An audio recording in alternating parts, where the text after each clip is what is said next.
স্বাগত দুপুরের মাছরাঙা সংবাদে আপনাদের সঙ্গে আছি কাজী রওশন সাকি। শুরুতে গার্ডিয়ান লাইফ ইন্স্যুরেন্স সংবাদ শিরোনাম।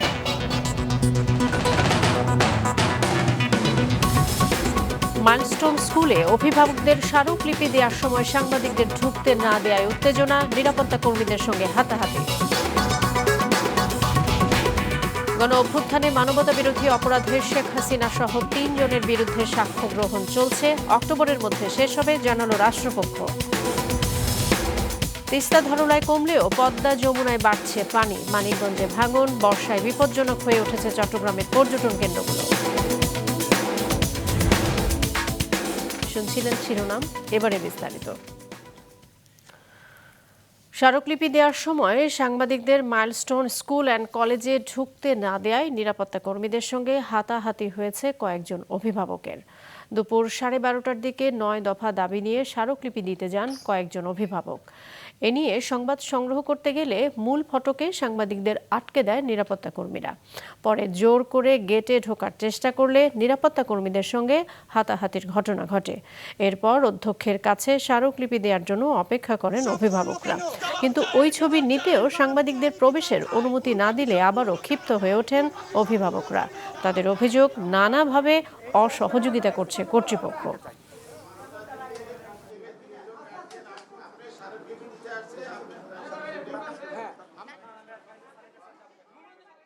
আমরা আজকে স্মারকলিপি নিয়ে এসেছিলাম যে 72 ঘন্টা পেরিয়ে যাওয়ার পরেও কেন 2 জন শিক্ষককে এখনো অপসারণ করা হয়নি।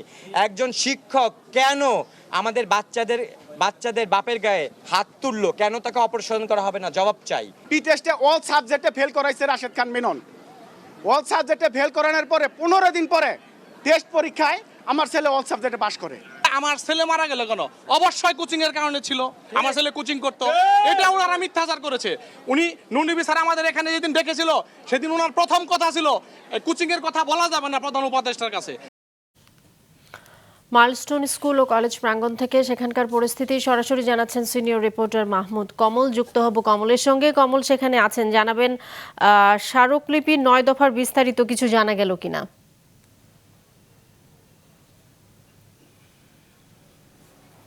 হ্যাঁ সাকি, এই 9 দফার মধ্যে মূলত এই 9 দফাগুলো আগেই দেওয়া হয়েছিল। সেই 9 দফার মধ্যে ছিল যে এই যে একটি দুর্ঘটনা ঘটলো এর পেছনে আসলে দায়ী কারা, তাদের বিচারের দাবি তারা জানিয়েছিলেন। এবং একটি বড় বিষয় যেটিকে তারা সবচেয়ে বেশি প্রাধান্য দিয়েছেন সেটি হচ্ছে যে কোচিং বাণিজ্য। আপনি দর্শকরাও শুনছিলেন যে অভিভাবকরা অভিযোগ জানাচ্ছিলেন যে কিভাবে কোচিং বাণিজ্যটা হচ্ছে মাইলস্টোনে, এবং সেটার বিরুদ্ধেই তারা সোচ্চার হয়েছিলেন। যদি কোচিং ওখানে না হতো তাহলে হয়তো এতগুলো প্রাণ ছুটতো না, এইটাই তারা মনে করছে। এবং সেই জন্য তারা এই কোচিং বাণিজ্য যারা করছেন যে শিক্ষকরা, তাদের আসলে অপসারণের দাবি করেছিলেন। এবং তারা যে মানববন্ধন করতে গিয়েছিলেন সেখানে তাদের দাবি যে ওই মানববন্ধনে এক পর্যায়ে হচ্ছে অভিভাবকদের সঙ্গে এই কোচিং শিক্ষক যারা আছে তাদের একটু হাতাহাতি হয়। এবং যে শিক্ষকদের হাতাহাতি হয়েছে তাদের কয়েকজন সহ আরও বেশ কয়েকজন পরবর্তী সময়ে সামাজিক যোগাযোগ মাধ্যমে বিভিন্ন রকম কুরুচিপূর্ণ মন্তব্য করেছেন এই অভিভাবকদের নিয়ে, যারা তাদের সন্তান হারিয়েছেন।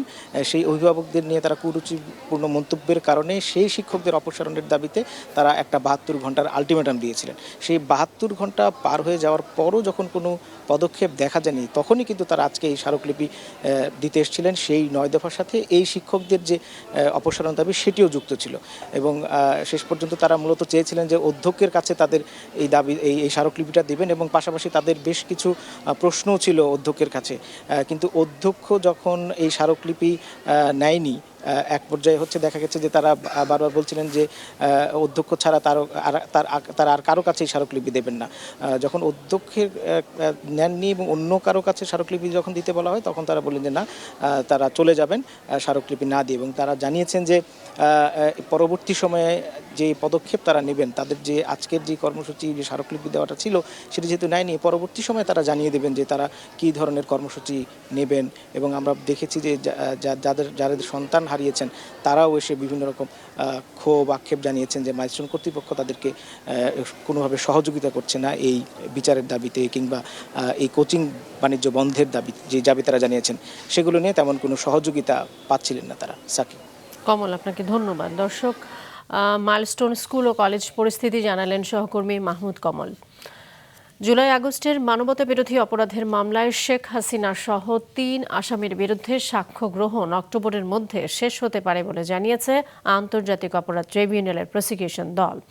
আজ এই মামলায় সাক্ষ্য গ্রহণের চতুর্থ দিনে ৪ সাক্ষীর মধ্যে ৩ জনের সাক্ষ্য গ্রহণ এবং ২ জনের জেরা এরই মধ্যে শেষ হয়েছে। বিচারপতি গোলাম মর্তুজা মজুমদারের নেতৃত্বে ৩ সদস্যের ট্রাইব্যুনাল ১-এ বেলা ১২টার কিছু আগে সাক্ষ্য গ্রহণ শুরু হয়। সকালে মামলার রাজসাক্ষী চৌধুরী আব্দুল্লাহ আল মামুনকে ট্রাইব্যুনালে হাজির করা হয়। বিরতির সময়ে প্রসিকিউটর মিজানুল ইসলাম জানান ২ মাসের মধ্যে এই মামলার সাক্ষ্য গ্রহণ শেষ হতে পারে। গত ১০ জুলাই অভিযোগ গঠনের মধ্য দিয়ে এই মামলার বিচার শুরু হয়।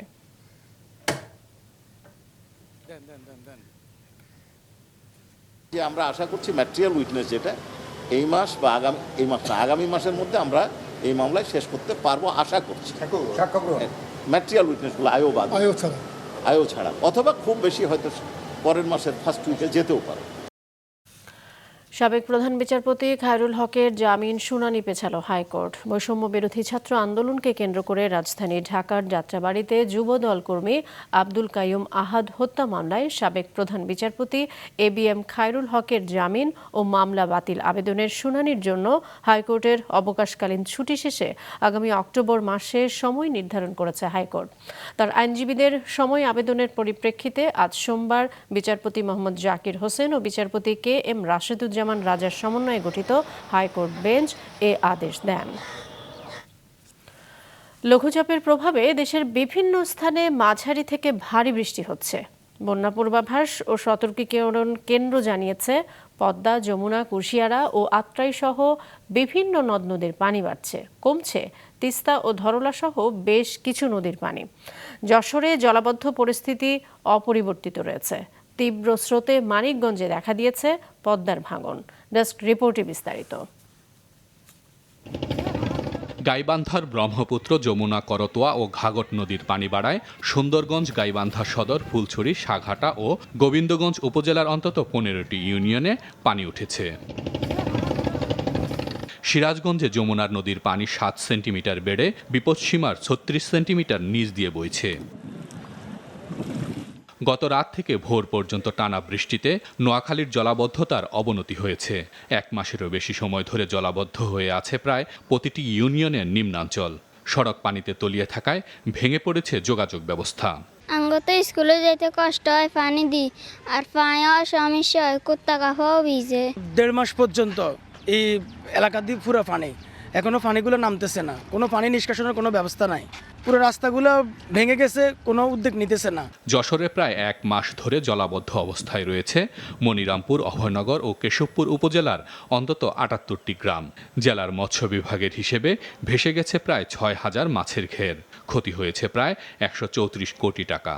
মাছ ভেসে গিয়ে ক্ষয়ক্ষতি হয়েছে 104 কোটি টাকার, এবং পোনা ভেসে গিয়ে বেরিয়ে গিয়ে ক্ষতি হয়েছে 19 কোটি, এবং অবকাঠামোগত ক্ষতি হয়েছে 10 কোটি টাকা। যদি আমরা সম্ভব হয় অন্য কোনো মানে আমরা যদি সাবসিডাইজড রেটে পোনা দিতে পারি বা খাবার দিতে পারি, এই জিনিসগুলি কিভাবে দেওয়া যেতে পারে কিনা এটা আসলে আমাদের অধিদপ্তরে এইভাবে চিন্তা ভাবনা করা হচ্ছে। এদিকে পদ্মার তীব্র স্রোতে মানিকগঞ্জের পাটুরিয়ায় দেখা দিয়েছে নদীর তীর ভাঙন। এরই মধ্যে বিলীন হয়ে গেছে নৌবন্দরের 2 নম্বর লঞ্চ ঘাট ও ফেরিঘাটের আশেপাশে থাকা ঘরবাড়ি।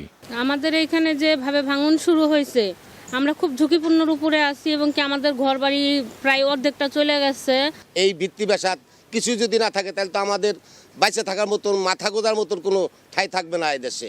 আমাদের বাড়ি নদী বিলীন হয়ে গেছে। এই মুহূর্তে আমাদের মতন যাওয়ার মতন কোনো জায়গার সম্ভবত নাই, জায়গা জমিন যা ছিল সবই নদীতে চলে গেছে। তীব্র স্রোতে ব্যাহত হচ্ছে পাটুরিয়া দৌলতদিয়া রুটের ফেরি পারাপার, সময় লাগছে দ্বিগুণেরও বেশি। হাসান মেহেদি, মাছরাঙা নিউজ ডেস্ক। বর্ষায় বিপজ্জনক হয়ে ওঠে চট্টগ্রামের পর্যটন কেন্দ্রগুলো।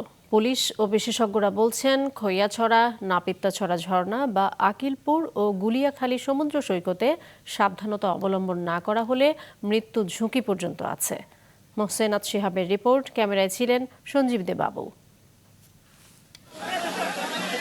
এমন সৌন্দর্য উপেক্ষা করে সাধ্যকার। প্রতি বর্ষায় এমন অনন্ত ধারায় জাগে চট্টগ্রামের ঝর্ণাগুলো। খৈয়াছড়া, নাপিত্তাছড়া, কমলদহ, রূপসী বা হরিণমারা ঝর্ণার সৌন্দর্যে অভিভূত হবেন যে কেউ। আর এমন ভয়াল সুন্দরের মাঝেই ঘটে বিপত্তি। চলতি বছরের জুনে মিরেশ্বরাইয়ের রূপসী ঝর্ণার কূপে পড়ে মোহাম্মদ আসিফ নামের একজনের মৃত্যু হয়। জুলাইয়ে মেলখুম ট্রেইলে ঘুরতে গিয়ে প্রাণ হারান 2 পর্যটক।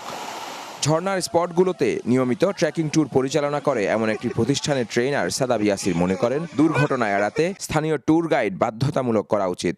যারা ঘুরতে যায়, যে 5 জনের দল, 10 জনের দল, তার সাথে যদি একজন প্রশিক্ষিত গাইড যে সেফটি সম্পর্কে জানে, যে ফ্ল্যাশ সম্পর্কে জানে, যার কাছে মিনিমাম একটা সেফটি ইকুইপমেন্ট আছে, ধরুন আমি 200 বা 300 টাকায় যদি একজন গাইডকে একটা টিমের সাথে ট্যাগ করে দেওয়া যায়, তাহলে আমার মনে হয় যে দুর্ঘটনা ঘটার হারটা অনেকটাই কমে যাবে। ট্যুরিস্ট পুলিশ বলছে, পর্যটকদের সাবধান করতে 60টির মতো বিলবোর্ড বসানো হবে বিভিন্ন স্পটে। আমরা ট্যুরিস্টদেরকে যাতে ঝর্ণার পানিতে উপরে থেকে কেউ যাতে লাফ না দেয় এবং দড়ি বেয়ে যাতে না চলাচল করে, এবং যেগুলিতে স্লোপি এরিয়া সেগুলিতে যাতে তারা না চলাচল করে, সেজন্য আমরা প্রায় 60টি বিলবোর্ড স্থাপনের আমরা উদ্যোগ নিয়েছি, যাতে করে ওখানে সতর্ক বাণীগুলো থাকে। অনেকে কিন্তু সতর্ক বাণীগুলো পড়ে তারা নিজেরা কেয়ারফুল হয়ে যায়। ট্যুরিস্ট পুলিশের মতে, পর্যটকদের অতি উৎসাহ ও অ্যাডভেঞ্চার প্রবণতার ফলে নিয়মিত দুর্ঘটনা ঘটছে। দুর্ঘটনা এড়াতে সচেতনতার পরামর্শ তাদের। জীবন আমার জীবনের জন্য আমার সতর্কতাই বেশি জরুরি। স্কুল পড়ুয়া স্টুডেন্ট এবং কলেজ পড়ে স্টুডেন্ট বা ইউনিভার্সিটির প্রথম দিকে যারা আছে, ফার্স্ট ইয়ার সেকেন্ড ইয়ারে পড়ে, তাদের মধ্যে কৌতূহলটা বেশি। তারা অনেকেই কিন্তু বারণ করা সত্ত্বেও উপরে উঠে বা একদম পাহাড়ের চূড়ায় ওঠে। ওখান থেকে যখন স্লোপি ঢালটা যেটা আছে, ওই ঢালে যখন তারা পিচ্ছিল পথে যখন তারা রাইড করতে যায়, তখন কিন্তু এই বিপদগুলি সামনে আসে। ট্যুরিস্ট পুলিশের হিসেবে গত 7 বছরে চট্টগ্রাম অঞ্চলের বিভিন্ন ঝর্ণায় পড়ে মারা গিয়েছেন অন্তত 26 জন, আর আহত হয়েছেন শতাধিক। মোহসেনাত শিহাব, মাছরাঙা সংবাদ, চট্টগ্রাম। রবীন্দ্র বিশ্ববিদ্যালয়ের স্থায়ী ক্যাম্পাসের দাবিতে সিরাজগঞ্জের শাহজাদপুরে গণ অনশন চলাকালে অসুস্থ হয়ে পড়েছেন অনেক শিক্ষার্থী। গত 26শে জুলাই থেকে মানববন্ধন, বিক্ষোভ, সড়ক, রেলপথ ও যমুনা সেতু অবরোধ ও প্রতীকী পাঠদান সহ নানা কর্মসূচি পালন করে দাবি আদায়ে ব্যর্থ হওয়ায় গতকাল থেকে গণ অনশন কর্মসূচি পালন করছে শিক্ষার্থীরা। সকাল থেকে শিক্ষার্থীদের অনেকেই অসুস্থ হয়ে পড়লে তাদের প্রাথমিক চিকিৎসা দেওয়া হয়। দাবি আদায় না হওয়া পর্যন্ত আমরণ অনশন কর্মসূচি পালনের ঘোষণা দেন শিক্ষার্থীরা। 26 তারিখ থেকে আমরা আন্দোলন করতেছি স্থায়ী ক্যাম্পাসের জন্য, কারণ আমাদের ক্যাম্পাস হলে আমরা তো ভালো থাকতে পারবো, কিন্তু সেখানে আমাদের ক্যাম্পাস হচ্ছে না, তাহলে আমরা তো আমাদের সকল শিক্ষার্থী অসুস্থ হয়ে যাচ্ছে। আজকে কিছুক্ষণ আগে একজনকে আমরা স্থানীয় হাসপাতালে স্থানান্তর করলাম। ওর বিপি ছিল 80/40, যেটা অত্যন্ত আশঙ্কাজনক। এছাড়া অনেকের শ্বাসকষ্টের সমস্যা রয়েছে, বমির সমস্যা হচ্ছে, গ্যাসের সমস্যা হচ্ছে। যে দাবি নিয়ে সরকারের কাছে আহ্বান জানাচ্ছে, ওদের সেই স্থায়ী ক্যাম্পাস রবীন্দ্রনাথের যে পূর্বতন যে পৈতৃকভূমি সেখানে দ্রুত হয়ে যাক, ডিপিপি সাবমিট হয়েছে সেটা দ্রুত অনুমোদন হয়ে যাক, আর আমাদের প্রাণপ্রিয় শিক্ষার্থীরা ক্লাসরুমে ফিরে আসুক। গাইবান্ধা জেনারেল হাসপাতালে 8 তলা নতুন ভবন নির্মাণ ও হস্তান্তর হলেও নানা জটিলতায় তা চালু করা যায়নি। এদিকে বেশ কিছুদিন ধরে বিকল হয়ে পড়ে আছে নোয়াখালী জেনারেল হাসপাতালের আল্ট্রাসোনোগ্রাফি মেশিন। জেলায় বিভিন্ন বেসরকারি হাসপাতালে ভুল চিকিৎসার পাশাপাশি রয়েছে অতিরিক্ত খরচের অভিযোগও। জেলা রিপোর্টারদের পাঠানো তথ্য ছবিতে ডেস্ক রিপোর্ট। গাইবান্ধা জেলার সাধারণ মানুষের চিকিৎসার একমাত্র ভরসা সরকারি জেনারেল হাসপাতাল। 2014 সালে 100 শয্যার এই হাসপাতাল 250 শয্যায় উন্নীত করা হলেও গড়ে প্রতিদিন 3 শতাধিক রোগী ভর্তি থাকেন এখানে। বারান্দায় 1 বেডে 2 জন অথবা মেঝেতে চলছে রোগীদের চিকিৎসা সেবা, অথচ রোগীদের উন্নত সেবা দিতে প্রায় 39 কোটি টাকা ব্যয়ে নির্মিত নতুন 8 তলা ভবন কর্তৃপক্ষের কাছে 1 বছর আগে হস্তান্তর করা হলেও সরঞ্জাম সংকটে এখনও কার্যক্রম শুরু হয়নি সেই ভবনে। পাশে কিন্তু নতুন ভবন তৈরি হয়েছে, যদি আমাদের নতুন ভবন যদি স্থাপনা করা হতো তাহলে আমাদের এই কষ্টগুলো পোহাতে হতো না। ভবনের কাজটা সম্পন্ন হয়েছে, বিল্ডিং রেডি আছে, কিন্তু এর সাথে অন্যান্য যে বিষয়গুলো প্রয়োজন হয় সেগুলোর কাজগুলো হয়নি।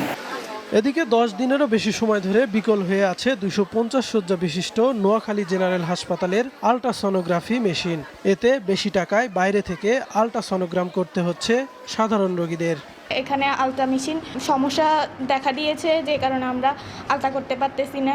আলট্রাসনোগ্রাফি বিভাগে মেশিন নষ্ট থাকার কারণে মানুষ বাইরে যে 2000 টাকা দিয়ে আলট্রাসনোগ্রাফ করাইতে হয়।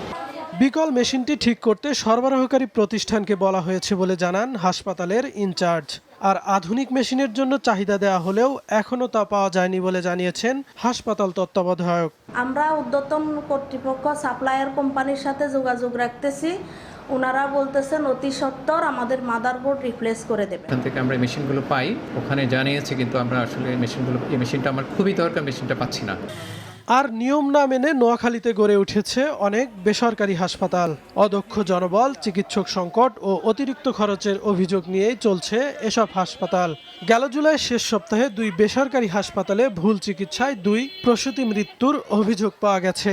বুকে ব্যথা জন্য আনছি আমরা, ওনারা তো একটা ইসিজি পর্যন্ত করাবো। ওনারা আসার সাথে সাথে কোনো ইসিজি করা নেই, ওনারা মারা যাওয়ার পরে কনফার্ম হওয়ার জন্য ইসিজি করাছে। এটা কোনো হসপিটাল? একবার বেশি 2বার ডাকলে ওনারা বিরক্ত হয়ে যায়। এখন আমার রোগীর অবস্থা খারাপ, আমি তো ডাকবো। হাসপাতালে আইলে টাকার গোডাউন নিয়ে আইতে হইব, টাকার ব্যাংক লই আইতে হইব। যে টাকা নিয়ে আইব তার চিকিৎসা আছে। ভুল চিকিৎসায় প্রসূতি মৃত্যুর ঘটনা সিভিল সার্জন তদন্ত করে ব্যবস্থা নেবে বলে জানিয়েছে হাসপাতাল কর্তৃপক্ষ। প্রতিনিধি হলো স্বাস্থ্য মন্ত্রণালয়ের সিভিল সার্জন। সেক্ষেত্রে সিভিল সার্জন প্রতিনিধিরা যে সিদ্ধান্ত নেবে সেই সিদ্ধান্ত অনুযায়ী আমরা কাজ করবো। আমাদের এই ব্যাপারে কোনো অপারগতা আমরা প্রকাশ করবো না। আমরা তো রেগুলারলি যত দ্রুত করা উচিত মনিটরিং সেটা পারি না, কিন্তু এটা আমাদের একটা চলমান প্রক্রিয়া, এটা চলছে।